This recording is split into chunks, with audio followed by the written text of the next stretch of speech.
Right, so here is the blueprint for consistent work in the commercial solar space based on what we've seen. So you have three ways of acquiring new work. One is referrals, so I'll go through that first.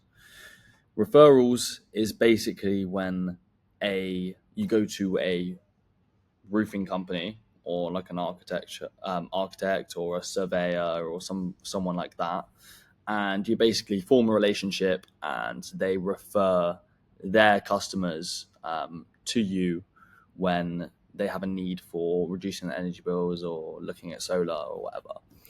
The benefits of this is that they are usually great quality leads because they've come to them for a need or they have a need that they've expressed to them. They've referred you as the best point of contact. They're easily closed because obviously it's referred from someone else, and it's less effort overall because you don't do anything. You literally just get past the customer. So the downsides of this is that it's not enough work to grow. You also need a current client base, and you're also relying on others for growth. So overall, very good way of getting customers. It's just something that you can't purely rely on, especially when you're starting out. Number two is inbound, so customers coming to you.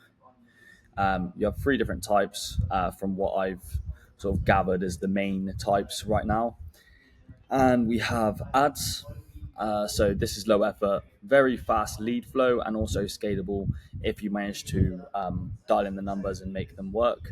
The only downsides are that it's very oversaturated, so everyone's doing it. So you're basically competing against everyone in the market and people who are, slinging these dodgy sort of no-cost solar deals and all that sort of stuff. And then you have a lot of time wasters as well. So you're going to get loads of leads that just don't even know who you are and all that sort of stuff, and they're just different countries, unqualified, all that sort of stuff. But you can dial it in to an extent, but you'll still have quite a lot of time wasters that just don't really answer the phone. Number two, word of mouth. So very easy to close, and it's the best form of marketing by far. Very low time input as well. So you're not doing anything. You're just letting other people talk about your services and recommending you. The downside to this is that unless you're doing more than 100 M's a year, then you need to be doing outbound because your brand just isn't big enough yet.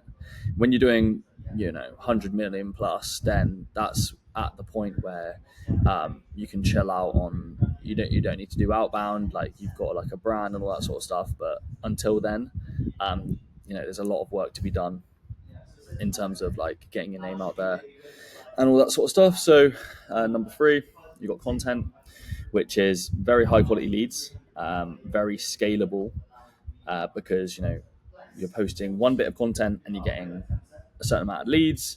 This is once you start getting big, and then it's low effort once you're generating leads. The only downside is hard to get off the ground. I've been posting for years, and another thing is here as well is that this is not necessarily a downside. This is like a bit of advice from what I've felt is relevant to me. I used to post on all the platforms, but just sort of think where your audience is. Where is your audience most likely to be? Are you B2B? Then that's going to be LinkedIn. Are you looking at B2C? Then that's probably Instagram or Facebook or TikTok. So think about where your audience is and then start posting content which resonates with them, and also getting them into the funnel and that sort of thing. So make sure you're doing that, because otherwise you're just posting content for the sake of posting content and it's just not even generating you any leads. But yeah, content is very, as you can see with all these massive influencers and all that sort of stuff, they're generating ridiculous amounts of money from easy posts. So building a personal brand, building a online presence is very crucial. Now, next up, you have outbound. This is where you go to the customers. First of all, you have social media outbound. This is very fast and easy. You don't have to create big messages and all that sort of stuff. It's very conversational. And the downside to this is that it's low converting. So you need to send out a high volume to get a good amount, unless they're obviously inbound, but that's on the other side of things. Number two is email marketing. So this is very, very scalable because you can do it automatically. The downside is that it's extremely and continuously complicated. So constant new updates with Google and Outlook, constant having to diversify because they're bringing in spam regulations and AI spam detection and spin tax and all this sort of stuff. It's very, very complicated, and it basically means you have to continuously iterate your approach to doing it. So, very good and very annoying at the same time. You then have cold calling. So this is very quick feedback. It has the best conversion rate out of everything, and it's very scalable. What I mean by very quick feedback, you can literally do 1 day of calling, book 6 meetings, and then close one or two of them potentially. So that's how quick it is. Best conversion rate because you can spend a day calling people, and then you'll have direct feedback from what you're doing. Very scalable because if you hire an SDR, hire more SDRs, once you have a scalable system in place, then it's very, very good in that way. But you just need to find the system in the first place to scale.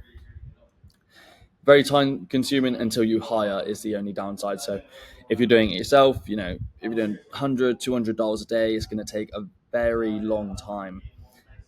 It's going to take up a very big portion of your day. So until you hire, it will be very time consuming, but it's what you got to do when you start out. So those are the different ways of generating business for your commercial soda company. What I'd say is you definitely need to have outbound marketing when you're going. A lot of people rely on sort of referrals and word of mouth. That's not the best approach because you're sort of susceptible to markets changes and stuff like that, seasonal changes, all of that sort of stuff. You want to be generating your own content, ads. I'd say everything together is the best sort of strategy, but you need to have outbound marketing if you want to grow. If you want to stay stagnant and decline, then it's absolutely up to you.